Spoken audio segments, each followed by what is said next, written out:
ग्राम संसार कार्यक्रम सुनने वाले सभी बहन भाइयों को राम राम। आज का ये फोन इन कार्यक्रम है और इसका विषय है गन्ने की फसल में सिंचाई और जल निकास प्रबंधन। जी बिल्कुल। और इस कार्यक्रम के प्रायोजक हैं इंडियन पोटाश लिमिटेड। खेतों में जब पॉलीहेलाइट डाली जाएगी, आवश्यक तत्वों की कमी दूर हो जाएगी, मिट्टी की उर्वरता इससे बढ़ती जाएगी।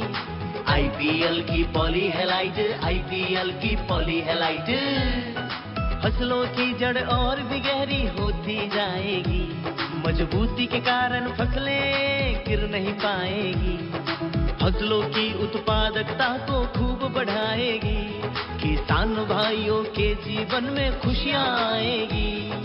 आईपीएल की पॉलीहेलाइट, आईपीएल की पॉलीहेलाइट मिट्टी की उर्वरता एवं फसल उत्पादन में अद्भुत वृद्धि के लिए प्रसिद्ध बहुपोषक प्राकृतिक उर्वरक आईपीएल की पॉलीहेलाइट समझदार किसानों की पहली पसंद। आईपीएल की पॉलीहेलाइट।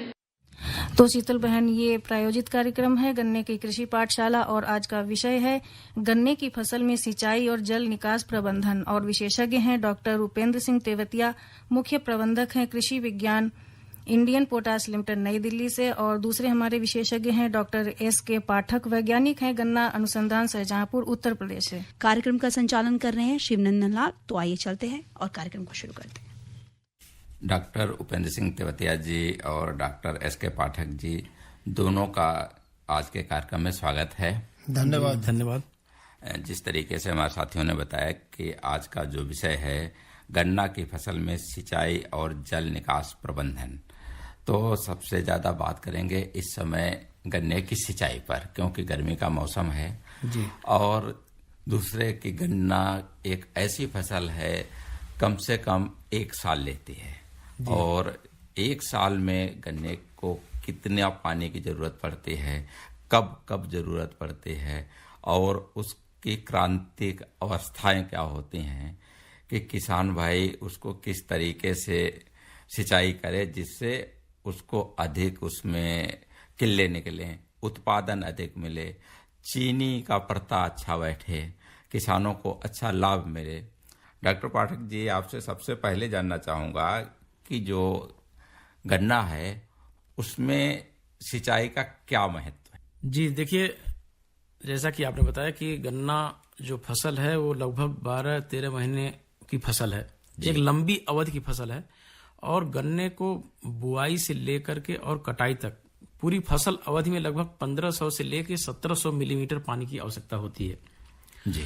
इसमें लगभग 1000 मिलीमीटर पानी की आवश्यकता की जो पूर्ति है वो बारिश से हो जाती है और बाकी जो 500 से 700 मिलीमीटर पानी की आवश्यकता है गन्ने की, वो लगभग 7 से 8 सिंचाई करके, मानसून के पूर्व 7-8 सिंचाई करके हम उसकी पूर्ति करते हैं जी।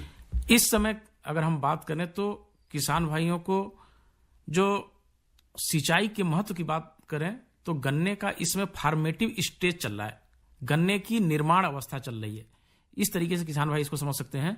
और निर्माण अवस्था उसको कहते हैं कि जब गन्ने में टिलर्स निकलते हैं, ब्यात होती है गन्ने में, तो उसको गन्ने की निर्माण अवस्था कहते हैं, कल्ले निकलते हैं। तो ये बहुत ही क्रांतिक अवस्था चल रही गन्ने की और इसमें किसान भाई किसी भी तरह से सिंचाई में कोई समझौता ना करें। 15 से 20 दिन के अंतराल पर गन्ने की सिंचाई अवश्य करें इस समय। और जो अप्रैल, मई और जून 3 महीना है, यही क्रिटिकल स्टेज होता है गन्ने की टिलरिंग का, गन्ने की ब्यात का। तो इसमें वो किसान भाई ये ध्यान रखें कि 15 से 20 दिन के अंतर पे गन्ने की सिंचाई अवश्य करें। अगर हम बात करें एक बार गन्ने की सिंचाई करने में प्रति हेक्टेयर, अगर हम सामान्य विधि से गन्ने की बुआई किए हैं तो उसमें एक बार में 7.5 लाख लीटर पानी की आवश्यकता होती है प्रति हेक्टेयर। एक बार सिंचाई करने पे अगर हम 7 से 8 सेंटीमीटर सिंचाई कर रहे हैं तो 7.5 लाख लीटर पानी की आवश्यकता होती है। लेकिन वहीं पे अगर किसान भाइयों ने ट्रेंच विधि से गन्ने की बुआई की है और हम जब केवल ट्रेंच में ही केवल सिंचाई करते हैं तो सीधे हमारा 50% पानी की बचत होती है, यानी आधे पानी की बचती है हमारी। तो इस तरीके से गन्ने की बुआई की विधि बदल के भी हम पानी की बचत कर सकते हैं। नंबर 1 चीज है। दूसरी चीज यह है कि सिंचाई के लिए हमें नमी का संरक्षण भी बहुत आवश्यक है। बहुत से ऐसे किसान भाई होंगे जिनके पास सिंचाई के पर्याप्त साधन नहीं होंगे, तो ऐसी स्थिति में वो नहीं 7-8 सिंचाई मानसून के पूर्व कर सकते हैं। तो वो अप्रैल, मई और जून में, इन 3 महीनों में जो फार्मेटिव स्टेज चल रही है, गन्ने की निर्माण अवस्था चल रही, इसमें वो सिंचाई अवश्य करें। जो 3 महीने ये हैं, तो इससे उनके जो कल्ले हैं, कल्लों में वृद्धि होगी। बाद की सिंचाइयों में वो गैप कर सकते हैं, लेकिन इधर की जो अप्रैल, मई, जून की सिंचाई है, इसमें किसी भी तरह से वो समझौता ना करें। जी डॉक्टर साहब, बिल्कुल आप सही कह रहे हैं। और डॉक्टर तेवतिया जी हमेशा कहते हैं कि किसान भाई ट्रेंच विधि से ही बिजाई करें, क्योंकि इसमें पानी की भी बचत होती है और गन्ने की लंबाई भी बढ़ती है, उसकी मोटाई भी बढ़ती है और उत्पादन भी उसका अच्छा मिलता है। और उसमें जो कृषण क्रियाएं हैं वो भी किसान आसानी से कर सकते हैं। जी तेवतिया जी, आप क्या कह रहे हैं? मैं कह रहा हूँ ट्रेंच विधि से बीज भी कम लगता है जी। आप आराम से उसकी जो है उसे बीच में जुताई कर सकते हैं छोटे ट्रैक्टर से। और अगर आपको कूड़ में घास निकालनी है वो भी आराम से निकाल सकते हैं। खाद डालना है तो कूड़ों में खाद भी डाल सकते हैं, पानी भी चला सकते हैं। अगर घास की दवाई भी है तो वो भी कर सकते हैं। और पैदावार भी अच्छी होती है, मोटा गन्ना होता है, टिल्लिंग भी उससे अच्छी होती है। तो ये सारे फायदे हैं ट्रेंच मेथड के। और गन्ने में रोग और कीट भी कम लगते हैं, क्योंकि हवा और धूप भी काफी लगती है दूर दूर बोने पे। तो ये सारी चीजें इसके फायदे हैं जी। और गन्ने में जी एक चीज और मैं बताना चाहूंगा किसान भाइयों को कि गन्ने में लाइट इरिगेशन करना चाहिए, नाइट इरिगेशन नहीं करना चाहिए। इसका मतलब मैं समझाना चाहूंगा किसानों को। कई बार ऐसा होता है कि हम रात में ट्यूबवेल अपना खोल देते हैं, पंपिंग सेट खोल देते हैं और खेत में पानी भर रहा है। तो पानी भर रहा है मतलब गन्ने को जलमग्नता वाली स्थिति नहीं चाहिए, गन्ने को बार बार पानी चाहिए लेकिन हल्का पानी चाहिए। तो ये किसान भाई इसको ध्यान रखें कि जलमग्न स्थिति की बजाय अगर हल्का पानी हम गन्ने को देते हैं तो वो हमारी गन्ने की बढ़वार के लिए बहुत ही फायदेमंद होता है, ब्यात के लिए बहुत ही फायदेमंद होता है। डॉक्टर साहब, आप कह रहे थे कि हम सिंचाई की मात्रा को कम कर सकते हैं, तो उसमें किसी तरीके से हम पलवार का भी प्रयोग कर सकते हैं। जी, मल्चिंग की कर सकते हैं। किसान भाई अगर जिसके पास सिंचाई के पर्याप्त साधन नहीं है, वो गन्ने की लाइनों के बीच में गन्ने की जो सूखी पत्तियां हैं उनको फैला दें, इससे मल्चिंग कर दें। मल्चिंग करने से ये होता है कि नमी संरक्षित हमारी रहती है, सूर्य का प्रकाश सीधे नहीं पड़ता है, जिससे हमारे खेत में काफी दिन तक उसमें नमी बनी रहती है। साथ ही साथ उसमें जो खरपतवार नहीं आते हैं, जो हमारा खरपतवार का नियंत्रण है वो आसानी से खरपतवार नियंत्रण हमारा मल्चिंग के द्वारा खरपतवार नियंत्रण हो जाता है। साथ ही साथ अगर हमारी सिंचाई कहीं पे किन्हीं क्षेत्रों में सिंचाई की अगर कोई समस्या है तो हम ऐसा भी रिसर्च में देखा गया है कि पोटास का प्रयोग अगर हम पर्याप्त रूप से करते हैं, जो हमारी वैज्ञानिक संस्तुति है, 100 किलोग्राम म्यूरेट ऑफ पोटास प्रति हेक्टेयर की दर से अगर हम प्रयोग करते हैं तो इससे गन्ने की जड़ों में वृद्धि तो होती ही होती है, साथ ही साथ जो गन्ने की पत्तियों में जो स्टोमेटा है खुलने का, वो समानांतर रूप से खुलते हैं, जिससे अधिक नहीं खुलते हैं ताकि वाष्पोत्सर्जन अधिक ना हो, पानी का ह्रास ज्यादा से ना हो। तो हम एक तरह से पोटास का संतुलित रूप में प्रयोग करके भी हम नमी को सुरक्षित कर सकते हैं, पानी की बचत कर सकते हैं। जी डॉक्टर एस के पाठक जी, बिल्कुल सही आपने बताया। और किसान भाइयों, इस समय आप सुन रहे हैं रेडियो कृषि पाठशाला। तो जिस तरीके से डॉक्टर पाठक जी आपने बताया कि पोटास का बहुत बड़ा महत्व है कि जिससे सिंचाई की मात्रा को भी कम किया जा सकता है और गन्ने के विकास को भी बढ़ाया जा सकता है पोटास द्वारा। तो क्योंकि हमारे साथ इंडियन पोटास लिमिटेड के मुख्य प्रबंधक तेवतिया जी बैठे हैं, तो पोटास के महत्व के बारे में मैं तेवतिया जी से क्यों जान लूं। देखिए, पोटास के महत्व के बारे में अभी जो 5.27 करोड़ सैंपल लेके जो भारत सरकार ने सॉइल हेल्थ कार्ड बनाए थे, तो उसमें जो डेफिशिएंसी पाई गई है पोटास की, वो लगभग 87% सैंपल्स में पाई गई है। तो पोटास का महत्व इसलिए बढ़ जाता है क्योंकि जो सैंपल आ रहे हैं सॉइल टेस्टिंग में जी, उनमें पहले जो आते थे, पहले 60 के दशक में, 70 के दशक में, वो मीडियम रेंज में ज्यादा थे पोटास के, लेकिन अब लो में आ गए हैं। और आप देखिए 87% 5.27 करोड़ में से जी 87% सैंपल्स में पोटास की कमी पाई गई है। और अगर स्टेट वाइज करें, सारे लगभग कुछ 2-3 स्टेट को छोड़ के सारे स्टेट्स में पूरा पोटास की कमी पाई गई है।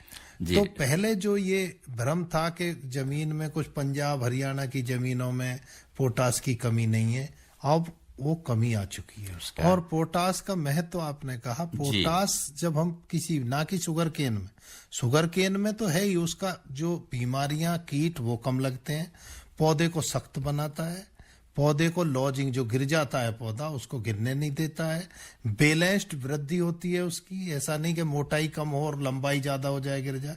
तो पोटास का महत्व बहुत जरूरी है। पोटास का 2 बार यूज कर सकते हैं इसमें, एक तो बुआई के समय यूज कीजिए और एक जब मिट्टी चढ़ाएं इसमें अर्थिंग अप करें तो कूड़ में पहले पोटास डालकर उसमें अर्थिंग अप कर दें, तो बहुत अच्छे रिजल्ट देखने को मिले हैं इसमें शुगर केन में।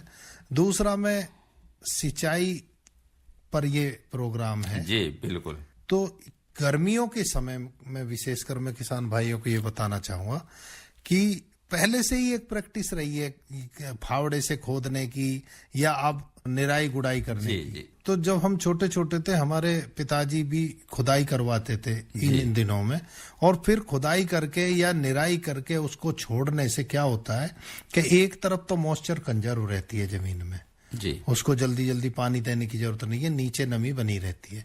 दूसरा क्या होता है, जो टिलरिंग होती है वो अच्छी निकलती है उसमें, फिर क्योंकि गर्मी बनती है नीचे, गर्मी बन के आंखें जो है तुरंत जो है उनसे अंकुरित हो जाती हैं। तो किसान भाई कम से कम अगर हो सके जितनी बार भी हो सके एक बार अगर आप वो कर देंगे तो 20 दिन के लिए आप फ्री हो जाएंगे। अगर निराई गुड़ाई आपने कर दी, फावड़े से कर दी तो वो और भी अच्छी होती है फावड़े वाली जो है। तो और देसी हर से जुताई भी कर सकते हैं, या आजकल ट्रैक्टर से रोटावेटर जो कूड़ों के बीच में निकल जाते हैं उससे कर सकते हैं। जो ट्रेंच विधि से किसान भाई बोल रहे हैं उनको तो बहुत अच्छा है, छोटे ट्रैक्टर आते हैं पावर टिलर कहते हैं, उनसे बीच में जुताई कर सकते हैं। तो ये मॉइस्चर कंजर्व करने की विधि है, तो इनको अपनाना चाहिए। जी बिल्कुल डॉक्टर साहब। और गन्ने की फसल में किस्मों का भी बहुत बड़ा महत्व रहता है कि बहुत सी किस्में ऐसे हैं कि जो ज़्यादा पानी चाहती हैं, कुछ किस्में ऐसी होती हैं जो कि उनको कम पानी में भी अच्छा उत्पादन देते हैं। जी, तो बिल्कुल ये बड़ा अच्छा सवाल आपने किया कि अगर ऐसे क्षेत्र हैं जहाँ पे सिंचाई की थोड़ी परेशानी है या कहीं कम सिंचाई देने की अवस्था में किसान है, तो ऐसी किस्मों का चयन कर सकते हैं जो कम पानी में भी अच्छी पैदावार दे सकती हैं। अगर हम बात करें कोसा 12-232 की बात करें तो ये कम पानी में भी अच्छी पैदावार देने की क्षमता रखती है। अगर हम बात करें कोसा 08279 की, ये सामान्य किस्म की वैरायटी है ये, तो ये भी कम पानी में ही अच्छी पैदावार देती है। तो हम ऐसी किस्मों का चयन करके भी अच्छी पैदावार ले सकते हैं जिन क्षेत्रों में अगर पानी की कहीं पे समस्या है। अभी जहां डॉक्टर साहब ने बात किया कि गुड़ाई की, गुड़ाई का बहुत ही महत्व है और ये डिपेंड करता है कि किसान गुड़ाई किस चीज से कर रहा है या उसके प्लांट से प्लांट की दूरी क्या है, प्लांट की ज्योमेट्री क्या है। अगर किसान ने 4.5 फीट की दूरी पे बोया है, 4 फीट की दूरी पे बोया है, तो गन्ने की 2 लाइनों के बीच में वो गुड़ाई ट्रैक्टर से कर सकता है, मिनी ट्रैक्टर से कर सकता है। जी डॉक्टर साहब, किसान से बात करते हैं। हेलो। हाँ सर, नमस्कार। नमस्कार जी। सर मैं घनश्याम बोल रहा हूँ मथुरा से। जी घनश्याम जी। सर ये अभी आप पानी भी कह रहे थे, तो पानी जो गन्ने में देना है हमें, आप कम के हिसाब से, जैसे हमारी तरफ तो नहर में लोग ज्यादा कटाव भी भर देते हैं, कटाव मतलब पूरा भर दिया खेत जी, तो उसके लिए क्या यूज किया जाए, पानी की बचत भी हो। घनश्याम जी, ऐसा है कि चूंकि आपके पास बगल में नहर है तो आप नहर खोल देते होंगे तो पानी आपके खेत में पूरा भर जाता है। लेकिन जैसा कि मैंने बताया कि गन्ने में हल्की सिंचाई की जरूरत है। जलमग्नता की स्थिति से आप ये सोचिए कि जब जितने दिन तक पानी जलमग्नता की अवस्था में रहता है तो गन्ने की जड़ों का श्वसन प्रभावित होता है। उसमें जब पानी अगर हल्का इरिगेशन, हल्की सिंचाई अगर आप करेंगे तो जलमग्नता की स्थिति में वो अच्छी बढ़वार देगा। इस नाते भले आपके पास पर्याप्त पानी है, नहर का पानी है, लेकिन आप पानी हल्की गन्ना में लगाएं। आप 2 बार की बजाय 3 बार लगा सकते हैं, लेकिन हल्का सिंचाई करें, वो गन्ने में ज्यादा फायदेमंद होता है। ठीक है। और बहुत सी ऐसी भी तकनीकी विधियां हैं, उनके द्वारा भी अगर आप सिंचाई करते हैं तो निश्चित तौर पे पानी भी कम लगेगा और आपका उत्पादन भी ज्यादा होगा। इनका ये कहना था कि बगल में नहर है, उसी से कर लेते। जी, फोन करने के लिए घनश्याम जी आपका बहुत बहुत धन्यवाद। तो डॉक्टर साहब हम बात कर रहे थे गन्ने में निकाई गुड़ाई की बात कर रहे थे जी। किसान भाई जब भी गन्ने की सिंचाई करें, सिंचाई के बाद जैसे ही ओट आ जाए जी, ओट आने के बाद आप इस समय 50 किलो यूरिया प्रति एकड़ की दर से डाल करके उसकी गुड़ाई अवश्य करें। जब हम गन्ने की गुड़ाई करते हैं तो गन्ने में क्या होता है कि मृदा में वायु का संचार होता है। वायु का संचार जब होता है तो जड़ों की वृद्धि अच्छी होती है, गन्ने में जो फुटाव की प्रक्रिया होती है उसको प्रोत्साहन मिलता है। और तीसरी चीज ये है कि हमें खरपतवार हमारे नष्ट होते हैं। हम रासायनिक खरपतवारनाशी प्रयोग करने की बजाय अगर हम यांत्रिक विधि से खरपतवार का नियंत्रण करते हैं तो हमारा खरपतवार भी नियंत्रण हो जाता है। साथ ही साथ जब हम गुड़ाई करते हैं तो मृदा में वायु के संचार से हमारी गन्ने की जड़ों का विकास भी बेहतर होता है, गन्ने में टिलरिंग में भी वृद्धि होती है। इसके लिए किसान भाई, जैसा कि डॉक्टर साहब ने बताया, आप कस्सी या फावड़े से गुड़ाई कर सकते हैं। आप मिनी ट्रैक्टर से, छोटा वाला ट्रैक्टर आ रहा है 4 फीट की दूरी पे, अगर आपने बुआई की है तो वो 4 फीट की दूरी पे बड़े आराम से मिनी ट्रैक्टर चल जाता है। 36 इंच उसकी या 37 इंच उसकी पूरी चौड़ाई उसकी होती है। वो मिनी ट्रैक्टर बड़े आराम से चल जाता है उसमें। अगर आपने पेयर्ड रो विधि से गन्ने की बुआई कर रखी है तो 2.25 साढ़े 4 फीट पे अगर आपने कर रखा है तो उसमें भी मिनी ट्रैक्टर हमारा बड़े आराम से चल जाता है। मिनी ट्रैक्टर का एक पहिया आपके 2.25 फीट में चलेगा और दूसरा पहिया हमारा जो 4.5 फीट के बीच में उसमें चलेगा। तो आपकी जो 2.25 फीट के बीच की दूरी है उसमें भी गुड़ाई बड़े आराम से हो जाती है। और जब आगे से ट्रैक्टर हमारा घूम के आता है फिर उसी तरीके से आएगा तो दोनों, हमारा जो 4 फीट की दूरी है और 2.25 फीट की दूरी है, वो 2.25 साढ़े 4 की फीट की दूरी में बड़ी अच्छी से मिनी ट्रैक्टर से गुड़ाई आप कर सकते हैं। बड़े ट्रैक्टर से भी आप गुड़ाई कर सकते हैं। तो गुड़ाई इस समय जरूर करें, क्योंकि इन 3 महीनों में आपको यह भी ध्यान रखना है कि गन्ने में खरपतवार ना आए। क्योंकि हम जानते हैं कि खरपतवार जब हम पोषक तत्व देंगे तो खरपतवार उसका अवशोषण करते हैं, तो वो हमारी फसल से प्रतिस्पर्धा करते हैं। तो इस बात का भी हमें ध्यान रखना है कि खरपतवार भी ना बढ़ने पाए और हमारी गुड़ाई हो जाए। साथ ही साथ सिंचाई की अगर हम बात करें तो बहुत से हमारे ऐसे किसान भाई हैं जो गन्ने के साथ उन्होंने मूंग लगा रखी है, उड़द लगा रखी है, लोबिया लगा रखी है, सफसली कर रखी है। तो हमें इसका भी ध्यान रखना है कि जब तक हमारे खेत में सफसली है, हमें उस सफसली की मांग के अनुसार मूंग में या उड़द में फूल आने के समय सिंचाई बहुत ही जरूरत होती है। तो उस समय आप सिंचाई अवश्य करें, ताकि आपकी जो मूंग और उड़द की दलहनी फसल है, आपको तो इनकी दाल तो मिलेगी ही मिलेगी। और किसान भाइयों को मैं बताना चाहूंगा कि इनकी जो जड़ें होती हैं, इनकी जड़ों द्वारा वायुमंडलीय नत्रजन का अवशोषण किया जाता है, जिससे हमारी मृदा की उर्वरा शक्ति में वृद्धि होती है। तो इस तरीके से आप अंतर फसलों की भी सिंचाई इस समय जरूर ध्यान दें। गन्ने के साथ साथ जो अंतर फसल है उस पर भी आपका ध्यान होना चाहिए, जिससे हम गन्ना की पैदावार तो ले ही लें, साथ ही साथ अंतर फसल की भी पैदावार अच्छी हमें मिले। तो डॉक्टर पाठक जी, जिस तरीके से हमने सिंचाई पे बात करी और काफी उसके निकाई गुड़ाई और भी बात हुई, लेकिन हम बात करेंगे जल निकास पर भी। लेकिन उससे पहले जानना चाहूंगा कि क्योंकि गर्मी पड़ रही है इस समय, गन्ने की फसल में बहुत से किसान भाइयों की शिकायत आती है कि उसमें कई तरह के कीट भी लग रहे हैं जी, और बीमारियों का भी इस समय प्रभाव हो रहा है जी। तो कौन कौन से ऐसे कीट हैं जिनका इस समय प्रभाव देखा जा रहा है? इस समय देखिए, चूंकि तापमान में वृद्धि हो रही है जी, तो गन्ने में इस समय बेधक कीटों का प्रकोप काफी तेजी से हो रहा है। इस समय बेधक कीटों का मतलब यह है कि ये गन्ने के तने को बेध करके और अंदर बीज की गोंद को खाते हैं। तो जिसमें चोटी बेधक प्रमुख रूप से इस समय काफी देखा जा रहा है, कई चीनी मिल क्षेत्रों में देखा जा रहा है। चोटी बेधक कीट की अपने यहाँ कुल 5 से 6 पीढ़ियां पाई जाती हैं, जिसमें दूसरी पीढ़ी का प्रकोप इस समय देखा जा रहा है। किसान भाई इसको अपने खेत में इस तरीके से देख सकते हैं कि इस कीट की जो तितली होती है वो चांदी जैसे सफेद रंग की होती है। अगर आपको खेत में इस तरह से तितली दिखाई पड़े चांदी जैसे सफेद रंग की, तो आप ये समझ जाइए कि आपके खेत में चोटी बेधक कीट का प्रकोप होने जा रहा है। क्योंकि तितली तो हमारे नुकसान नहीं करती हमारे गन्ने को, लेकिन तितली क्या करती है कि वो नर और मादा मेटिंग करने के बाद अंडे देती है जी। और ये अंडे जो दिए जाते हैं गन्ने की पत्ती के निचले सतह पर ये दिए जाते हैं। 50 से लेकर के 250 के गुच्छों में अंडे दिए जाते हैं और ये अंडे नारंगी रंग के रोए से ढके होते हैं। इस तरीके से सबसे पहले तो किसान भाई अगर देखें कि इस तरह के अंडे अगर उनके गन्ने के खेत में गन्ने की पत्ती की निचली सतह पर दिखाई पड़ रहे हैं तो उनको तोड़ करके नष्ट कर दें। तोड़ करके इसलिए नष्ट कर दें क्योंकि आप देखिए कि अगर उसमें 250 से 500 से लेके 250 अगर अंडे हैं और इन्हीं अंडों से जो सूंडियां निकलती हैं वही हमारे गन्ने को नुकसान पहुंचाती हैं। तो अगर आपने पत्ती को तोड़ करके नष्ट कर दिया तो आपने उतनी सूंडी को नष्ट कर दिया। तो अगर किसान भाई देखें कि इस तरह के अंडे दिखाई पड़ रहे हैं तो नष्ट कर दें। दूसरी चीज ये है कि इसकी सूंडी जो होती है वो हल्के पीले रंग की होती है। ये सूंडी अंडे से निकलने के बाद सूंडी गन्ने की पत्ती की जो मध्य सिरा होती है उससे होते हुए जाकर के और गन्ने के बीच में गोफ में ऊपर ये जाकर के उसको खाती है, जिससे उन पत्तों को खाती है जो पत्तियां अभी खुली नहीं होती हैं। तो जब वो पत्तियां खुलती हैं तो उन पत्तियों पर गोल छर्रे जैसे निशान दिखाई पड़ते हैं। इस तरीके से लक्षण अगर दिखाई पड़े तो किसान भाई ये समझ जाए कि हमारे गन्ने के खेत में चोटी बेधक कीट का प्रकोप हो गया है। इस तरह के लक्षण देखने पर अभी चूंकि गन्ना छोटा है तो उनको अगर कहीं कहीं पे दिखाई पड़ रहा है तो आप जो प्रभावित क्लम्प है, प्रभावित तना है, उसको खुरपी से काट करके निकाल दें।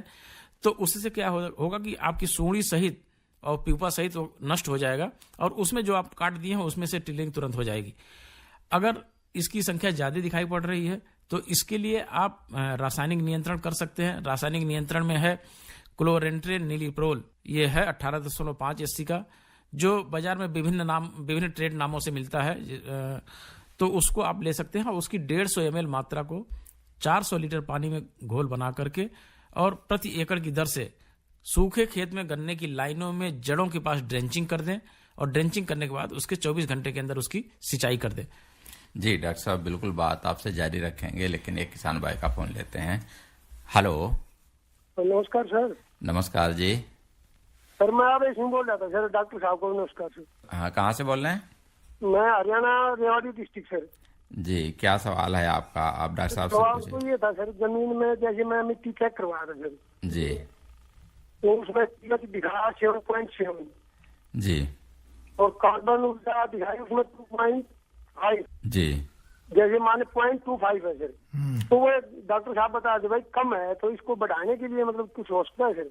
ऑर्गेनिक मैटर को बढ़ाने के लिए मैं आपको 2-3 चीज बताऊंगा। या तो कूड़ी की खाद आप डालिए उसमें, या फिर जो हरी खाद कहते हैं कि ढैंचा बो दिया जैसे गेहूं काटने के बाद में, या उसके बीच में भी गन्ना बोते हैं आप? कपास हुआ, गेहूं हुआ, अब ये अरहर लगाया है उसमें। हाँ, तो देखिए, एक कूड़ी की खाद हो गई, दूसरा हो गया आपको हरी खाद हो गई, आप तीसरा हो गया कि जो आपकी फसल बोते हो उसी को जो अवशेष होते हैं उसको उसमें मिलाएं, और ये ही ऑर्गेनिक। और दूसरा जो कूड़ी की खाद होती है ना, वो बिल्कुल सूखी नहीं होनी चाहिए, वो थोड़ी सी हल्का सा नमी उसमें होनी चाहिए, तब खेत में मिलाएं। जब तैयारी करते हैं उसमें डालकर तुरंत जुताई करते हैं उसकी, जिससे कि वो मिट्टी में मिल जाए। यही तरीका है। ऑर्गेनिक कार्बन आपका 0.25 है, बहुत कम है, 0.5 होना चाहिए। दूसरा बात है, जुताई आप थोड़ी सी गहरी करिए। देखो, कॉटन की जड़ बहुत गहरी जाती है, मुझे नहीं पता आप कितनी गहरी जुताई करते हैं। पौधा शुरू में तो अच्छा उगाएगा, लेकिन अच्छी ग्रोथ ऊपर को तभी करेगा जब जड़ उसकी गहरी जाएंगी, और उसको गहरी जड़ जाने के लिए नीचे भुरभुरापन होना चाहिए। आजकल जो रूटावेटर से जुताई करते हैं, कॉम्पैक्टनेस, मिट्टी दब जाती है उसमें नीचे से, तो उसको थोड़ा सा टिलर से आप गहरी जुताई करिए, ठीक है। उसके बाद में आप देखिए ग्रोथ आपको अच्छी मिलेगी, और कूड़ी का खाद डालिए। ठीक है, फोन करने के लिए आपका बहुत बहुत धन्यवाद। जी डॉक्टर साहब, जी, आप कीट नियंत्रण की बात हम कर रहे थे, रासायनिक नियंत्रण पे कर रहे थे। इसके अलावा अगर किसान भाई फिप्रोनिल 40% प्लस इमिडाक्लोपिड 40% 500 ग्राम को लेकर के 1000 लीटर पानी में घोल बना करके प्रति हेक्टेयर की दर से अगर आप इसकी ड्रेंचिंग कर दें तो इससे भी हम इस कीट को नियंत्रित कर सकते हैं। साथ ही साथ हम बताना चाहेंगे अपने किसान भाइयों को कि जैविक नियंत्रण के तहत भी इस कीट को नियंत्रित किया जा सकता है। इसके लिए ट्राइकोग्रामा जापोनिकम के ट्राइको कार्ड रिसर्च स्टेशन पे मिलते हैं। अगर हम पश्चिमी उत्तर प्रदेश की बात करें तो हमारे मुजफ्फरनगर केंद्र पर ट्राइको कार्ड उपलब्ध हैं। जो किसान भाई लेना चाहें वहां से ट्राइको कार्ड ले सकते हैं। और 1 एकड़ में के लिए 20,000 अंडे की जरूरत होती है, जो कि एक कार्ड में उपलब्ध होता है। एक कार्ड किसान भाई लेकर के उसको 4 से 5 टुकड़े कर लें उसके, और गन्ने के खेत में 4 से 5 मीटर अंदर उसको शाम को 4-5 बजे आप उसमें पत्तियों पे नत्थी कर दें। तो इससे क्या होगा कि ये जो कीट है, ट्राइकोग्रामा जापोनिकम जो कीट है, ये हमारा जो शत्रु कीट है उसके अंडे पर परजीवी के रूप में जाकर के उसको नष्ट कर देता है। तो जब अंडा ही नष्ट हो जाता है और अंडे के बाद सूड़ी बनती है जो हमारे गन्ने को नुकसान पहुंचाती है, तो जब अंडा ही नष्ट हो जाएगा, सूढ़ी नहीं बनेगी, तो हमारी गन्ने की फसल अच्छी रहेगी। तो जैविक नियंत्रण के द्वारा भी हम ट्राइकोकार्ड के द्वारा भी इसका नियंत्रण कर सकते हैं। जी डॉक्टर साहब, एक किसान भाई का फोन है, उसको लेते हैं, फिर आपसे बात जारी रखेंगे। हेलो। हेलो। हाँ जी, नमस्कार। नमस्कार जी। सर, मैं धनेन्द्र सिंह, गांव नार मोहम्मदपुर, डिस्ट्रिक्ट बुलंदशहर से बोल रहा हूँ जी। हाँ जी, क्या सवाल है आपका? मैंने जो अंतर फसलीकरण के विषय में पूछ रहा हूँ आपसे, गन्ने के साथ में क्या कोई सब्जी फसल जैसे गोभी है, पत्ता गोभी है, ऐसी भी कोई फसल लगाई जा सकती है? जो गोभी या पत्ता गोभी या ये है, ये शरदकालीन जो गन्ना है उस समय आप बड़े आराम से लगा सकते हैं, लाइनों में आप लगा सकते हैं, कोई दिक्कत नहीं है। ग्रीष्मकालीन कोई नहीं है? ग्रीष्म काल में आप इस समय मूंग, उर्द और लोबिया की बुआई कर सकते हैं गन्ने की 2 लाइनों के बीच में। लोबिया के विषय में तो आपको बताऊंगा मैं कि हमारे यहाँ पे छोटा पशु बहुत रहता है और वो नहीं होने देते हैं उसे।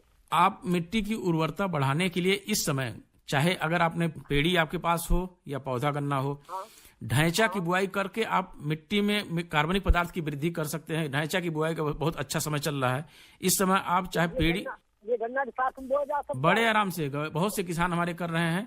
और गन्ने की 2 लाइनों के बीच में आप ढैंचा बो करके 40 से 45 दिन में आप उसमें पलट दीजिए, आपकी मिट्टी की उर्वरता में वृद्धि होगी, जो कि अंततः आपके गन्ने के उत्पादन पर उसका अच्छा प्रभाव पड़ेगा।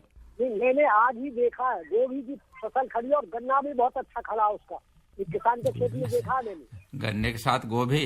आप अगर दूरी पे कितना बो रहे हैं अपना गन्ना, कितनी दूर बोते हैं कूड़? मैं अपना गन्ना बोता हूँ जी 36 इंच पे। हाँ, तो आप 1 लाइन लगा सकते हैं गोभी की। हाँ, उसमें कोई दिक्कत नहीं है। उसमें सिंचाई की व्यवस्था क्या रहेगी? सिंचाई की व्यवस्था नॉर्मल रहेगी, जब गन्ने में दो उसमें भी दो। उसमें भी कोई ऐसा नहीं होता कि पानी की बहुत कम जरूरत होती है भाई, वो तो पौध लगाई जाती है ना जी। आप बता रहे हैं कि हल्का पानी चाहिए गन्ने को। कोई भी फसल हो हल्का ही चाहिए, धान को छोड़ के। कोई फसल ऐसी नहीं है जिसमें पानी भरने की रिकमेंडेशन हो। गोभी की पौध लगाओगे आप, उसके बाद में बराबर पानी लगाते रहिए आप। 8वें, 9वें, 10वें दिन, 15वें दिन निराई गुड़ाई करोगे तो आप 20 दिन में पानी लगाइए, कोई प्रॉब्लम नहीं है। और गोभी, आप गोभी तोड़ने के बाद वो गोभी का जो फॉलिएज है वो अपना खेत में खूड़ों में डाल दीजिए, मिट्टी चढ़ा दीजिए, खाद भी बन जाएगी। फोन करने के लिए आपका बहुत बहुत धन्यवाद जी। डॉक्टर साहब, आप उसमें गन्ने की फसल में जो कीट में जैविक नियंत्रण की बात कर रहे थे। जी, वो ट्राइकोकार्ड की बात हम कर रहे थे। उसको किसान भाई जैसे पश्चिमी उत्तर प्रदेश के किसान हैं तो मुजफ्फरनगर केंद्र से जाकर के वहां पे ले सकते हैं। पूर्वी उत्तर प्रदेश के किसान जो हमारा सेवरही शोध संस्थान है वहां से प्राप्त कर सकते हैं। मध्य उत्तर प्रदेश के किसान हैं वो शाहजहांपुर संस्थान पे जाकर के वहां से ट्राइकोकार्ड लेकर के और वहां से प्राप्त कर सकते हैं। ये बहुत ही। डॉक्टर साहब, क्या ये ट्राइकोकार्ड मिल द्वारा उपलब्ध नहीं कराए जाते हैं? डॉक्टर तेवतिया जी, आपसे जानना चाहूंगा। मिल द्वारा भी इन्हीं संस्थानों से या कोई जो कंपनियां बनाती हैं वहां से लेकर हम अपने किसानों को उपलब्ध कराते हैं। हम फ्री में बांटते हैं किसानों। वही तो मैं कहना चाहूंगा कि जो आपके किसान जो गन्ना आपको सप्लाई करते हैं, मिलों को सप्लाई है, तो मिल वालों की भी तो जिम्मेदारी है कि उसको किसी तरीके से नियंत्रण किया जाए। बिल्कुल है जिम्मेदारी। हम उनको ट्राइकोकार्ड भी देते हैं और फेरोमन ट्रैप भी देते हैं। जो दवाई है चोटी बेधक की जो डॉक्टर साहब बता रहे, वो दवाई CTPR जो बता रहे वो भी हम छूट पे देते हैं। Red rot of sugarcane का ट्राइकोडर्मा, थायोफिनेट मिथाइल, ये सब हम छूट पे देते हैं, पूरा मुहैया कराते हैं। जी डॉक्टर साहब, बात आपसे जारी रखेंगे। एक किसान भाई का फोन लेते हैं। हेलो। हाँ जी डॉक्टर साहब, नमस्कार। नमस्कार जी। नमस्कार। हाँ, मैं राम कुमार बोल रहा जी, जिला बागपत से। जी राम कुमार जी, आपका स्वागत है। गन्ने की वैरायटी है जी 15233, उस बारे में जानकारी दिवा दो डॉक्टर साहब से। जी बिल्कुल दिवाएंगे जी हम। 15233 सामान्य किस्म की वैरायटी है और बहुत ही अच्छी किस्म है। ये मुजफ्फरनगर केंद्र से ही ये जारी हुई है और पिछले वर्ष ये रिलीज हुई थी। तो सामान्य में ये अच्छी किस्म है। इसकी मोटाई बहुत अच्छी है। अगर जमाव की बात करें तो जमाव इसका अच्छा है और जमाव के साथ ब्यात भी अच्छा है। और जिस गन्ने का जमाव अच्छा होगा, ब्यात अच्छा होगा, उसमें उसकी पेड़ी भी बहुत अच्छी होती है। तो ये बहुत ही अच्छी वैरायटी। इसको आप मुजफ्फरनगर केंद्र से या हमारे शाहजहांपुर केंद्र से बुआई के समय, अगर शरद काल में बुआई कर रहे हैं तो सितंबर अक्टूबर में आप वहां से प्राप्त कर सकते हैं और उसकी बुआई करें। अच्छी वैरायटी है, बहुत ही अच्छी वैरायटी है। हाँ ठीक है सर जी, बोने को ठीक कर रहा है इसे। नहीं, बोई अच्छी वैरायटी है, बहुत ही अच्छी वैरायटी है। मोटाई भी इसकी अच्छी है। और शाहजहांपुर में मिलेंगे आपसे हम। जी जी, बिल्कुल बिल्कुल। जी ठीक है सर जी, नमस्कार। जी राम कुमार जी, फोन करने के लिए आपका बहुत बहुत धन्यवाद। और डॉक्टर साहब से हम बात करना चाहेंगे कि इस समय गन्ने में आपने जो बोरर की बात कर ली, लेकिन एक कीट चोटी वेदक भी आता है, तो उसके बारे में किस तरीके से आप बताना चाहेंगे कि किसान भाई उससे अपने गन्ने की फसल को रोक सकें? अभी चोटी बेधक की हम लोगों ने पूरी चर्चा उस पर की है, जो बेधक कीट है हमारे चोटी बेधक की। अभी इसके अलावा एक और जो काला चिकटा ब्लैक बग दिखाई पड़ रहा है, काला चिकटा कीट दिखाई पड़ रहा है, तो उसके लिए मैं बताना चाहूंगा अपने किसान भाइयों को कि ये जो ब्लैक बग है, काला चिकटा है, वो गन्ने की गोंफ के बीच में, जो गन्ने की गोंफ की पत्तियां होती है उसके बीच में जाकर के नीचे वहां पे जाकर के गन्ने की पत्तियों से रस चूसता है। तो उसका परिणाम ये होता है कि गन्ने की गोंफ की जो पत्तियां होती हैं वो पीली पड़ने लगती हैं। इस तरह एक खासकर इस समय पेड़ी गन्ने में काफी दिखाई पड़ रहा है काला चिकटा ब्लैक बग। जी डॉक्टर साहब, जानना चाहूंगा, एक किसान भाई का फोन लेते हैं। हेलो। हेलो, नमस्कार जी। हाँ नमस्कार जी। इंद्रवीर तेवतिया गाँव नत्थुगढ़ी डिस्ट्रिक्ट बुलंदशहर उत्तर प्रदेश से बोल रहा हूँ। जी तेवतिया जी, कार्यक्रम में स्वागत है आपका। गन्ने की पाठशाला में एक प्रश्न है जी कि जो जल प्रबंधन है उसके साथ साथ क्या फर्टिलाइजर का प्रयोग भी किया जा सकता है या उसके बाद में किया जाए, या जल प्रबंधन से पहले खेत की या गन्ने की जुताई गुड़ाई या उसकी घास साफ करके फिर जल उसमें दिया जाए? एक तो ये सवाल है सर जी। और दूसरा प्रश्न है कि जल प्रबंधन करते समय किन किन बातों का ध्यान रखना चाहिए? देखिए तेवतिया जी, जल प्रबंधन, एक तो डॉक्टर साहब ने हमारे साथ जो बैठे हैं वैज्ञानिक शाहजहांपुर के, उन्होंने भी बताया कि पानी पूरा भरना नहीं होता है कि मैंडेप से उतरने लगे भाई ये तो गन्ने की फसल है इसमें पानी बहुत दे दो। एक तो हल्का पानी लगाना है, ठीक है, उससे आपकी फसल ज्यादा अच्छी होगी और वायु संचार बना रहेगा। डॉक्टर साहब ने बताया था जितने दिन पानी भरा रहेगा उसमें वायु संचार नहीं होगा। वायु संचार बहुत जरूरी है उसमें, जो फसल के लिए, वृद्धि के लिए, जड़ों के विकास के लिए बहुत जरूरी है। पहली बात तो ये होगी। दूसरा क्वेश्चन है आपका, क्या जल प्रबंधन के साथ खाद डाल सकते? देखिए जल प्रबंधन और खाद और पानी, ये दो चीजें गन्ने के लिए बहुत जरूरी हैं। अगर आपको अच्छी फसल लेना है तो बिल्कुल कर सकते हैं साथ में। अब आपके ये क्वेश्चन होगा कि किस तरीके से करें। भाई पहले खाद डाल के निराई गुड़ाई और ये सब करें, या निराई गुड़ाई करने के बाद खाद डाल के पानी डालें, ये आपके क्वेश्चन उठ रहे होंगे। देखिए जो आप यूरिया डालते, जो पोटास और जो फास्फोरस है वो आपने बुआई के समय डाल दिए होंगे। अब आप डालते हैं नाइट्रोजन बाद में जो रह जाती है। नाइट्रोजन को हमेशा कभी भी पानी देने से पहले नहीं डालना चाहिए, क्योंकि उसका जो लॉसेस है वो बढ़ जाते हैं। और अगर हम 100 किलो नाइट्रोजन डालते हैं तो अगर हमारा प्रबंधन अच्छा होगा तो 40 से 50 किलो ही हमारे पौधे को मिल पाती है, बाकी लॉस हो जाती है। लॉस किस तरह से होती है? अगर आपने धूप में अपने खेत में, जुता हुआ खेत है और धूप में आपने यूरिया डाला तो उसकी अमोनिया बन के ऊपर को नाइट्रोजन उड़ जाएगी। अगर आपने पहले यूरिया डाल के और पानी भर दिया खेत में तो नाइट्रोजन जो है उसकी जड़ों से नीचे निकल जाएगी, जिसको लीचिंग कहते हैं। तो इसलिए जब यूरिया डालो आप निराई गुड़ाई करो, वेट करो 15-20 दिन का, उसमें आपके टिलरिंग होगी, गर्मी बनेगी, नीचे मॉइस्चर कंजर्व रहता है। फिर उसमें आप पानी लगाइए। जब पानी पैर टेक हो जाए, आपके खेत में पैर टिकने लगे, उसके बाद में आप उसमें यूरिया डालिए। तो ये है। और कोई क्वेश्चन है आपका? जी बहुत बहुत धन्यवाद। ठीक, फोन करने के लिए तो बताइए जी, आपका बहुत बहुत धन्यवाद। तो डॉक्टर साहब, एक फसल होती है हमारी मुख्य फसल, दूसरी एक पेड़ी भी होती है गन्ने में। तो पेड़ी में भी अगर हम ठीक से सिंचाई प्रबंधन, उर्वरक प्रबंधन, निकाय गुड़ाई, देखभाल सारी चीजें अच्छी करते हैं तो पेड़ी से भी किसान भाइयों को अच्छी उपज मिलती है। बिल्कुल मिलती है। इसमें किस तरीके से किसान भाई क्या कुछ करें? जी, पेड़ी पे चर्चा से पहले एक जो ब्लैक बग की बात हो गई, उसका नियंत्रण बीच में एक फोन कॉल आ गया था किसान भाई का। जी, जो काला चिकटा इसमें ज्यादातर पेड़ी गन्ने में ही दिखाई पड़ रहा है, तो आप उसके लिए एमिडाक्लोपिड 150 से 200 ml लेकर के 625 लीटर पानी में घोल बना करके आप छिड़काव उस पर गन्ने पे करें। और ध्यान ये रखें कि छिड़काव आपको इस तरीके से करना है कि वो दवा गन्ने की बीज की गोंफ में जाए, अदरवाइज वो चींटी खत्म नहीं होगी, वो जो काला चिट्टा है वो खत्म नहीं होगा। तो इस तरीके से छिड़काव आपको करना है ऊपर से कि दवा उसके अंदर जाए, गोब में जाए। अगर ये इमिडाक्लोपिड मिल जाए या प्रोफेनोफास 40% प्लस साइपर 4% 750 ml को 800 लीटर पानी में घोल बना करके आप इस पे छिड़काव कर दीजिए, तो ये ब्लैक बग से आपको छुटकारा मिल जाएगा। इस समय काफी देखने में मिल रहा है। यानी डॉक्टर साहब कहने का मतलब यह है कि जिस स्प्रेयर से आप कर रहे हैं छिड़काव, तो उसको इतनी मात्रा में करें कि पूरा गोब के अंदर उसमें पूरा भर जाए। छिड़काव का डायरेक्शन होता क्या जनरली कि छिड़काव हम जब करते हैं तो पत्ती के ऊपर करते साइड से करते हुए चले जाते हैं, लेकिन हमें ये रखना है कि छिड़काव ऊपर से करना है ताकि गोफ में दवा चली जाए, बीच गन्ने के बीच के गोफ में चली जाए दवा। इस तरीके से ध्यान रखें तो वो कीट फिर समाप्त हो जाएंगे। दूसरी चीज पेड़ी प्रबंधन की बात हम कर रहे थे जी। किसान भाई अगर पेड़ी का प्रबंधन बेहतर ढंग से करें तो पौधे गन्ने के बराबर पैदावार ले सकते हैं, लेकिन कई बार किसान भाइयों पेड़ी प्रबंधन में उतना ध्यान नहीं देते हैं, जिससे उनकी पेड़ी की पैदावार बहुत ही डाउन हो जाती है। लेकिन एक चीज किसान भाइयों को यह पता है कि पेड़ी की जो लागत होती है वो पौधे की लागत के बराबर लगभग 22 से 23% लागत हमारी कम होती है।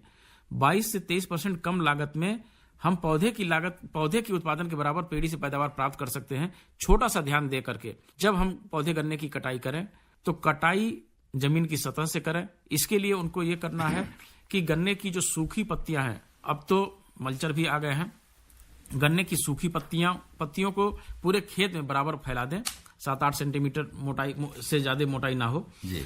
पूरे खेत में फैला करके, फैलाने के बाद उसमें मल्चर चलवा दें।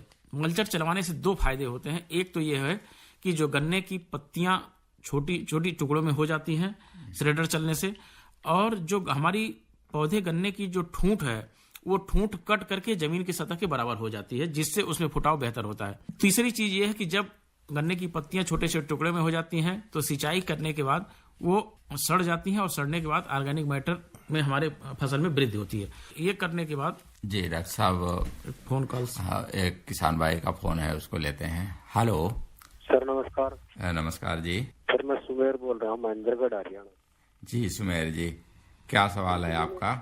सवाल ये है कि गन्ना तो लगा लिया जी, तो उसमें देसी खाद अगर डाल दे तो, जैसे आप ये बता रहे हो, बहुत अच्छी बात है, ये बहुत अच्छी बात है। देसी खाद अगर सड़ी हुई है आप गन्ने की लाइनों में डाल करके गुड़ाई कर दीजिए। अगर आपने नीचे नहीं डाला है तो उसमें आप ऊपर डाल दीजिए, डाल करके गुड़ाई कर दीजिए, और अच्छी बात है। और मिट्टी चढ़ा दीजिए। मिट्टी चढ़ा दीजिए, पूर्ति कर देगा ये? बिल्कुल पूर्ति करेगा। 1 हेक्टेयर गन्ने के लिए 100 कुंटल गोबर की सड़ी हुई खाद की जरूरत होती है। अगर 100 कुंटल गोबर की सड़ी खाद नहीं आपके पास है तो 50 कुंटल प्रेसमेंट आप दे दीजिए। 50 कुंटल प्रेसमेंट नहीं है, ये दोनों नहीं है, तो 25 कुंटल वर्मी कंपोस्ट आप दे दीजिए। इन तीनों में से कोई एक अगर आप दे देते हैं तो पोषक तत्वों की पूर्ति उसकी होती है। ठीक है सुमेर जी, फोन करने के लिए आपका बहुत बहुत धन्यवाद। अभी पेड़ी प्रबंधन की हम लोग बात कर रहे थे, तो इस तरीके से श्रेडर चलाने के बाद, मल्चर चलाने के बाद आप तुरंत किसान भाई उसकी सिंचाई कर दें। सिंचाई करने के बाद उसमें जैसे ही हल्का सा पैर धंसने लायक स्थिति हो जाए तो सबसे पहले नत्रजन की मात्रा का प्रयोग करें। नत्रजन की जो मात्रा प्रति हेक्टेयर है बसंतकालीन गन्ने के लिए 180 किलोग्राम प्रति हेक्टेयर है, लेकिन जब हम पेड़ी में इसकी उर्वरक की बात करते हैं तो 25% अधिक बढ़ा के देते हैं, तो 225 किलोग्राम नाइट्रोजन हमको देना चाहिए। और 225 किलोग्राम नाइट्रोजन देने के लिए हमको 488 किलोग्राम यूरिया प्रति हेक्टेयर देना होगा। 488 किलोग्राम यूरिया देने के लिए हमें 50% मात्रा इसको तुरंत हमें देनी है सिंचाई के बाद, जैसे ही ओट आ जाए तो। जी डॉक्टर साहब बात करेंगे आपसे, लेकिन एक किसान भाई का भी फोन लेते हैं। हेलो नमस्कार जी। नमस्कार जी, कौन भाई बोल रहे हैं? नमस्कार। नमस्कार जी। नमस्कार जी, नमस्कार। मैं बापुरा गाँव से बोल रहा हूँ सर। यहाँ कम पानी वाली कौन सी किस्म है? कम पानी वाली गन्ने की किस्म है, एक तो कोसा 08279, कोसा 12232। ठीक सर। ये दोनों आप बुआई कर सकते हैं, कम पानी में भी अच्छी पैदावार आपको देगी। Thank you sir. जी ठीक है, फोन करने के लिए आपका बहुत बहुत धन्यवाद। जी, पेड़ी में जो हम उर्वरक की बात कर रहे थे, जी, तो इसमें किसान भाई इस तरीके से कर सकते हैं कि पहली बार जो यूरिया आप दें, 2 बोरी यूरिया प्रति एकड़ की दर से आप पहली बार उसमें डाल करके गन्ने की लाइनों में आप बुरकाव इसका कर दें। और बुरकाव करने के बाद उसके 4-5 दिन बाद ये जो आपने पत्तियां डाल रखी हैं, ये पत्तियां और जल्दी सड़ जाएं, इसके लिए ऑर्गेनो डिकम्पोजर आता है 10 किलोग्राम प्रति हेक्टेयर की दर से 2 से 3 कुंटल गोबर की सड़ी हुई खाद में 3-4 दिन बाद डाल करके आप गन्ने की लाइनों की गुड़ाई कर दें। तो इससे 2 फायदे होंगे। पहली बात तो ये कि जब आप यूरिया डाल देते हैं तो गन्ने की जो ठूंठ है, उन ठूंठ में जो शर्करा होती है वो सुक्रोज के रूप में होती है। जब हम पानी सिंचाई कर देते हैं और उसमें यूरिया डाल देते हैं तो ये ग्लूकोज के रूप में कन्वर्ट हो जाती है, जिससे उसको पेड़ी के फुटाव को और प्रोत्साहन मिलता है। तो ये चीज करने से पेड़ी में तुरंत फुटाव होने लगता है। और दूसरी चीज ये है कि जो हमारी पत्तियां हैं वो सड़ने, ऑर्गेनो डिकम्पोजर डालने से वो सड़ने की प्रक्रिया में शुरू हो जाती हैं।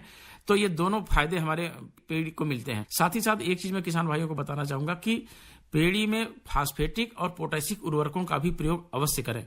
इसके लिए सिर्फ ध्यान आपको ये देना है कि दूसरे पानी पे आपको देना है, दूसरे या तीसरे पानी पे दें, लेकिन इनका प्रयोग जरूर करें। प्रयोग करते समय आपको ये ध्यान रखना है कि फास्फेटिक और पोटेशिक उर्वरक देने के लिए आपको गन्ने की जड़ों के पास देना है। गन्ने की जो लाइन है, पेड़ी की जो लाइन है, उसके किनारे कूड़ खोलते हुए वहां पे अगर आप देते हैं तो आपकी जड़ों को मिलता है, क्योंकि फास्फोरस और पोटास जो है नॉन मूवेबल ये पोषक तत्व है, ये चलायमान नहीं है। तो जहां आप डालते हैं वहीं पे ये पड़े रहते हैं। तो आप लाइनों में कूड़ बना करके उसमें आप दें फास्फेटिक, पोटेशिक। 1 हेक्टेयर के लिए अगर डीएपी से अगर आप पूर्ति करना चाहते हैं तो उसके लिए आपको 174 किलोग्राम डीएपी प्रति हेक्टेयर देना होगा। और म्यूरेट ऑफ पोटास से अगर आप पूर्ति करना चाहते हैं पोटास की तो 100 किलोग्राम म्यूरेट ऑफ पोटास आपको देना होगा। ये जरूर आप पेड़ी में प्रबंधन करें। आप इतना करने के बाद देखेंगे कि आपकी पेड़ी का फुटाव बहुत ही अच्छा होगा। और पेड़ी में तो आपकी 20-25% लागत आपकी कम हो जाती है। और ये पेड़ी की जो फसल है ये पौधे की तुलना में जल्दी पक करके तैयार हो जाती है, चीनी मिलों में जल्दी सप्लाई भी हो जाती है। तो पेड़ी प्रबंधन पे किसान भाई बेहतर ध्यान दे करके उसमें समय से सिंचाई करें। जैसी की बात हुई है 15 से 20 दिन में सिंचाई करें तो निश्चित रूप से आप पौधे गन्ने के बराबर पैदावार ले सकते हैं पेड़ी गन्ने से। डॉक्टर साहब, पेड़ी में कभी कभी क्या होता है कि जितने भी गन्ने होते हैं कि सब में किले नहीं निकलते हैं, कई जगह खाली भी दिखाई देते हैं जी। तो उससे भी उत्पादन पर प्रभाव पड़ता है। तो क्या उस खाली जगह को किसान भाई किसी तरीके से भर सकते हैं? बिल्कुल भर सकते हैं। उसमें अगर किसान भाई लाइनों में देख लें, अगर कहीं पे गैप 45 सेंटीमीटर से ज्यादा का गैप है जी, अगर ज्यादा गैप है तो वहां पे पूर्व अंकुरित पेड़े अगर उनके पास हैं, अगर पहले से उन्होंने पौधे बना रखे हैं अगर हैं तो उसकी रोपाई कर दें। अगर कुछ भी नहीं है तो आप सीधे गन्ने के टुकड़े 2-2 आंख के टुकड़े काट करके उस गैप में वहां पे उसकी बुआई कर दें। तो उससे भी वो गैप फिलिंग उसकी पूर्ति हो जाएगी और उपज में कोई प्रभाव, नकारात्मक प्रभाव नहीं पड़ेगा। तो ये गैप गन्ने की बिजाई करें या कहीं उसके पौध भी तैयार कर सकते हैं? पहले से पूर्व अंकुरित पेड़े अगर वो तैयार कर रखे हैं, जैसे मान लीजिए कि उन्होंने एक पर्टिकुलर वैरायटी की बुआई की है, सपोज करिए 13235 की बुआई किया है, तो 13235 अगर उनको लग रहा है कि हमारे पेड़ी में गैप है, पौधे गन्ने में गैप है, तो उसके पहले से 1 महीने पहले 1-1 आंख के टुकड़े काट करके उसकी नर्सरी तैयार कर सकते हैं, पॉली बैग तैयार कर सकते हैं या एसटीपी तैयार कर सकते हैं। और जब उनका पौधा गन्ना कट जाए तो उस गैप पे ले जाकर पहले सिंचाई के बाद ले जाकर के उसका वहां पे ट्रांसप्लांट कर दें तो कोई उपज पे कोई फर्क नहीं पड़ेगा। जी, डॉक्टर तेवतिया जी, जानना चाहूंगा कि अब जैसे पोटास और फास्फेटिक ये उर्वरक तरल रूप में भी उपलब्ध होने लगे हैं। बिल्कुल बिल्कुल। तो इनका छिड़काव भी कर सकते हैं? बिल्कुल, वाटर सॉल्युबल फर्टिलाइजर है, 19-19-19 है जी। तो ये तीनों न्यूट्रिएंट है इसमें और अवेलेबल है और बिल्कुल इनका छिड़काव कर सकते हैं। और इनको पेस्टिसाइड के साथ भी कर सकते हैं, कोई दिक्कत नहीं है। जैसे चोटी बेधक की दवा मिला के कर सकते हैं। और अगर जिसने कम डाला है या कोई बाद में डेफिशिएंसी सिम्टम पोटास के या फास्फोरस के आ रहे हैं तो इनसे पूर्ति की जा सकती है। मतलब यह है कि अगर कोई किसी के पास दूसरे तरीके से उपलब्ध हैं, मान लीजिए दानेदार उपलब्ध नहीं है या दानेदार वो नहीं लेना चाहता, सीधे फसल पे छिड़काव करना चाहता है तो कर सकता है। और अच्छी बात है, अच्छी बात है, ये पत्तियों को सीधे मिलता है। बिल्कुल। तो डॉक्टर साहब, अब चलते चलते आप किसान भाइयों को क्या कहना चाहेंगे कि जिससे कि वो अपना सिंचाई प्रबंधन गन्ने की फसल में ठीक से करें और उत्पादन ले सकें? इस समय किसान भाइयों से मैं यही कहना चाहूंगा कि इस समय अपने फसल की निरंतर निगरानी करते रहें। और क्योंकि ये समय फार्मेटिव स्टेज है, गन्ने की निर्माण अवस्था भी है, साथ ही साथ इसी अवस्था में गन्ने में कीटों का प्रकोप बहुत ज्यादा लगता है जी। तो ये दोनों चीजें हैं, गन्ने में ब्यात की भी अवस्था चल रही है और गन्ने में कीटों का भी प्रकोप, चाहे चूसक कीट की बात करें जो गन्ने की पत्तियों का रस चूस लेते हैं जिससे हमारी फसल प्रभावित होती है, या बेधक कीटों की बात करें जो गन्ने के तने को बेध करके नुकसान कर देते हैं। तो इस तरह के कीटों का भी प्रकोप इसी समय लगातार होता है। अब हाई टेम्परेचर पे अप्रैल मई जून में तो निरंतर फसल की निगरानी करते रहें। अगर किसी भी तरह का लक्षण दिखाई पड़े तो अपने निकटवर्ती चीनी मिल से संपर्क करें, कृषि विज्ञान केंद्र से संपर्क करें, गन्ना शोध संस्थान से संपर्क करें, गन्ना सोसाइटी से संपर्क करें और उसका तुरंत उसका उपचार करें। साथ ही साथ गन्ने में सिंचाई, इस समय हाई टेम्परेचर चल रहा है, गन्ने में सिंचाई लगातार 15 से 20 दिन पे करते रहें। और उसके बाद जो हमने डोज बताया है, और अगर आपकी यूरिया की टॉप ड्रेसिंग अभी अवशेष बची है तो 50 किलोग्राम यूरिया प्रति एकड़ की दर से उसको डाल करके उसकी टॉप ड्रेसिंग करें और गन्ने की निराई गुड़ाई करते हैं ताकि फसल को खरपतवार मुक्त रखें। जी डॉक्टर तेवतिया जी। हाँ, जैसा कि शिवनंदन जी आप कह रहे कि अगर बाद में जरूरत पड़े तो गन्ने में एक अवस्था और होती है जब मिट्टी चढ़ाने की होती है जी। उस समय कूड़ में आप जो है डीएपी, यूरिया और पोटास डाल के मिट्टी चढ़ा देंगे तो उससे भी पूर्ति हो जाती है उसकी। तो ये भी एक ऑप्शन है। बाकी मैं किसान भाइयों से ये कहना चाहूंगा कि गर्मी है, ऊपर से मिट्टी सूखी हुई दिखाई देती है पानी के बाद में, उससे एकदम से ना घबराएं। तो उसमें फावड़ा मार के देख लें, अगर नीचे नमी है तो पानी के बारे में चिंता ना करें। जब नीचे से टाइट होने लगे तो सिंचाई अवश्य सामान्य 14-15 दिन में वो स्थिति आ जाती है। हाँ, 14-15 दिन में। वो मिट्टी की दिशा पे भी निर्भर करती है कि किस तरह की मिट्टी है। अगर जो भूड़ की जमीन होती है वो उसमें थोड़ा जल्दी पानी नीचे चला जाता है तो वो फावड़ा मार के देखेंगे तो पता चल जाएगा कि मुझे कब वो देनी है। घूमते रहें अपने खेत में, जो बेधक हैं, तितली हैं उनकी, या जैसे काला चिट्टा तो नहीं है, अपनी निगरानी अवश्य रखें क्योंकि 1 साल की क्रॉप होती है। अगर उसमें नुकसान हो गया तो आपकी 1 साल की कमाई पर उसका फर्क पड़ता है। बिल्कुल डॉक्टर साहब, गन्ने की फसल को वैसे भी कैश क्रॉप हमारे किसान भाइयों के लिए होती है और सीधे जो गन्ने से उत्पादन मिलता है वो मिल को जाता है और मिल से सीधा पैसा किसान भाइयों के अकाउंट में आता है। इस वजह से साल भर की फसल को सही तरीके से निगरानी करते हुए उससे अच्छा उत्पादन लें। डॉक्टर तेवतिया जी और डॉक्टर एस.के. पाठक जी दोनों कार्यक्रम में आए, आपका बहुत बहुत धन्यवाद। आपका भी बहुत जी धन्यवाद। तो हमारे श्रोता सुन रहे थे विशेष प्रायोजित फोन इन कार्यक्रम गन्ने की पाठशाला और इसके प्रायोजक थे इंडियन पोटाश लिमिटेड। सब्जियां हो, फल हो, अनाज हो या दालें, हर खेती में एक्रोना ही डालें, एक्रोना ही डालें। एक्रोना का किसानों से वादा, लागत कम और लाभ होगा ज्यादा, लाभ होगा ज्यादा।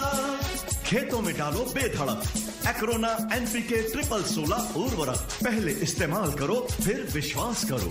फसलों की जड़ों को मजबूत बनाए, हर मौसम में फसलें लहलहाए, हर मौसम में फसलें लहलहाए।